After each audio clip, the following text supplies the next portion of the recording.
Hola, gracias a Dios que nos permite tomar este tiempo para estudiar de su palabra. Gracias a usted por su compañía para el estudio de hoy. El título de la lección para esta semana es Ver el rostro del orfebre.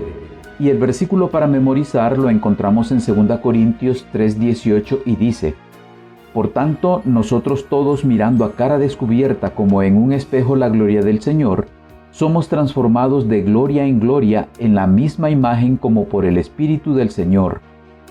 Si algo le interesa a Dios es purificarnos, refinarnos, transformarnos a su imagen. Por eso nos permite pasar o nos conduce por los crisoles de la vida que nos llevan a desarrollar un carácter más semejante al de Cristo. Le invito a que me acompañe a revisar las ideas principales de esta lección. A su imagen. Al crear al hombre, Dios lo hizo a su imagen, pero el pecado echó a perder esa imagen. Y desde entonces la lucha de Dios ha sido para restaurarnos. El apóstol Pablo lo plantea de la siguiente manera: porque a los que antes conoció, también los predestinó para que fuesen hechos conforme a la imagen de su Hijo. Al someternos a la dirección del Espíritu Santo, vamos siendo transformados para ser hechos conforme a la imagen de Jesús. A Dios le interesa que cada uno de nosotros, teniendo conciencia de que nos encontramos en medio del gran conflicto entre Cristo y Satanás, y que nuestras elecciones determinan de qué lado estamos, opte por permitirle restaurar la imagen de Jesús en nosotros y además guiarnos a desempeñarnos de tal manera que lo honremos con nuestras vidas. Fe en medio del fuego refinador. Es interesante ver que Job mantuvo su confianza en Dios a pesar de todas las calamidades que le sobrevinieron en un solo día, en el que perdió todos sus bienes y sus hijos. Él no sabía lo que hoy nosotros sabemos que estaba sucediendo detrás de escena, y aún así se mantuvo fiel. ¿Qué lo llevó a resistir? Él hace un comentario interesante en el que dice: Mas Él conoce mi camino, me probará y saldré como oro. Job consideraba que todo el dolor y el sufrimiento que estaba pasando eran parte de un proceso de purificación, que eran pruebas que lo perfeccionarían. Nosotros también, más tarde o más temprano, enfrentamos el calor que generan las dificultades, el maltrato, la enfermedad, pérdidas económicas y quién sabe qué otras situaciones.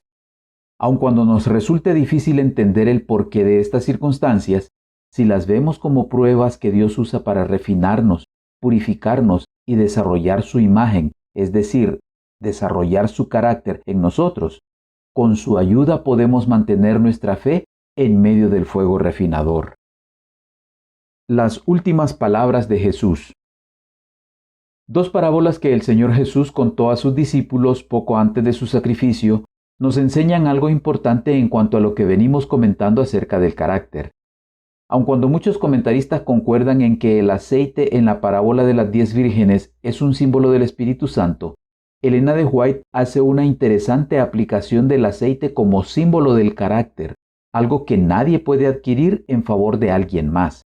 Ella dice: en la parábola, las vírgenes necias aparecen pidiendo aceite sin que lo consigan. Esto es un símbolo de los que no se han preparado desarrollando un carácter para permanecer en el tiempo de crisis. Es como si fueran a sus vecinos y les dijeran: deme su carácter o me perderé. Las que fueron sabias no pudieron compartir su aceite con las lámparas vacilantes de las vírgenes necias. El carácter no es transferible, no puede comprarse ni venderse, debe adquirirse. El Señor ha dado a cada uno la oportunidad de obtener un carácter recto mediante las horas de prueba, pero no ha proporcionado un medio por el que un agente humano pueda impartir a otro el carácter que ha desarrollado pasando por duras experiencias, aprendiendo lecciones del gran Maestro, para que pueda manifestar paciencia en la prueba y ejercitar la fe para que pueda remover montañas de imposibilidad. Y en la parábola de las ovejas y los cabritos, aunque Jesús no está enseñando que la salvación es por obras, hace ver lo importante que es el desarrollo del carácter y cómo los que verdaderamente son salvos en Cristo reflejarán esa salvación en su vida y carácter. Los entendidos. Daniel 12 menciona que antes de la venida de Jesús, habrá un tiempo de angustia cual nunca fue desde que hubo gente. En ese tiempo habrá un fuerte contraste entre dos grupos. Muchos serán limpios y emblanquecidos y purificados. Los impíos procederán impíamente, y ninguno de los impíos entenderá, pero los entendidos comprenderán. El grupo de los limpios y emblanquecidos y purificados, que son los entendidos que comprenderán, y el grupo de los impíos que procederán impíamente y que no entenderá.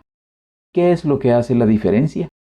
Los impíos que decidieron vivir en su impiedad para sí mismos y para satisfacer sus deseos e inclinaciones, no entienden que el tiempo de angustia tiene el propósito de purificar, así que se vuelven más obstinados en su rebelión y continúan en su maldad.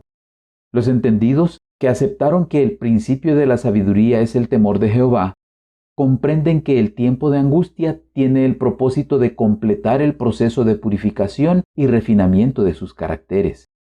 El resultado, dice Daniel, es que los entendidos resplandecerán como el resplandor del firmamento, y los que enseñan la justicia a la multitud como las estrellas a perpetua eternidad.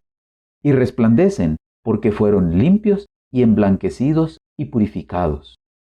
Los entendidos han pasado por un proceso de refinamiento y purificación. El carácter y la comunidad. El carácter se va desarrollando en nuestro interior, pero se manifiesta en nuestras relaciones con otras personas.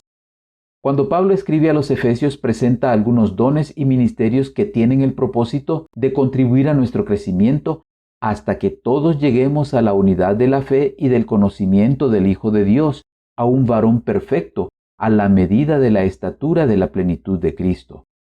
El desarrollo apropiado de nuestro carácter no lo alcanzamos viviendo aislados, más bien es fortalecido al vivir en comunidad, apoyándonos los unos a los otros.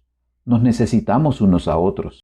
En la soledad no se manifiesta plenamente lo que somos. Es en la vida comunitaria, cuando trabajamos juntos, en comunión unos con otros, cuando experimentamos y revelamos la plenitud de Cristo. La edificación del carácter es la obra más importante que jamás haya sido confiada a los seres humanos, y nunca antes ha sido su estudio diligente tan importante como ahora. Ninguna generación anterior fue llamada a hacer frente a problemas tan importantes. Nunca antes se hallaron los jóvenes frente a peligros tan grandes como los que tienen que arrostrar hoy. Mantengámonos contemplando el rostro del orfebre, porque contemplándolo seremos transformados a su semejanza.